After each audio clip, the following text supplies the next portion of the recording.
Serba-serbi mudik selalu menjadi cerita menarik, termasuk di momen mudik Lebaran tahun ini.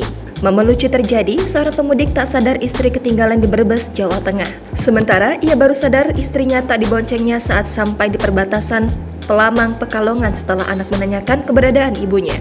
Bahkan kini, kisah pemudik yang tak sengaja meninggalkan istrinya itu viral di media sosial setelah diunggah oleh akun Instagram @pemalang.update pada Selasa 18 April.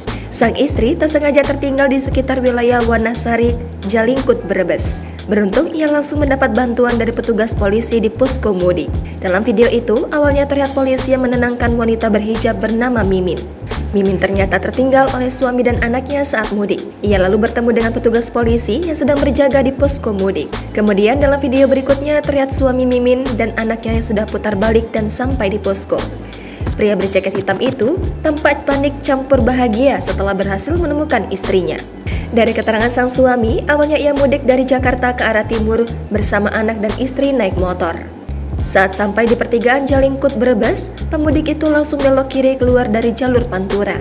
Kemudian sekitar jarak 200 meter suaminya merasa salah jalan sehingga berhenti sebentar. Saat itu sang istri turun, namun sang suami langsung melajukan motornya.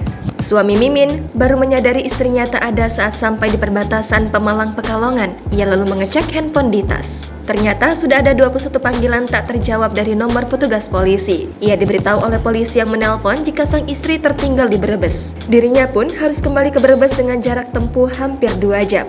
Kejadian itu sendiri terjadi pada Minggu 16 April sekitar pukul 23.40 waktu Indonesia Barat. Video ini pun mendapat banyak komentar dari para netizen. Kini ia dan istri sudah melanjutkan perjalanan kembali. Terus anak saya bilang, ibu mana? Kirain jatuh, Pak. Ya Allah, udah nggak apa-apa. Yang penting sekarang udah ketemu. Ya. Sampai Pekalongan. Pekalongan. Yang penting sekarang udah ketemu, ya udah selamat ya. HP-nya hati-hati ya, ada di jalan. Terus telepon saya itu dari mana? Kan saya baru keinget kalau HP-nya itu di nomor saya. Hubungin Bapak ini Ada 21 panggilan, terus berapa aku lihat paling akhir itu aja lah. Iya ya, sering ditoleh ya, ditoleh dari tadi. Jangan lupa subscribe, share, komen, dan like ya.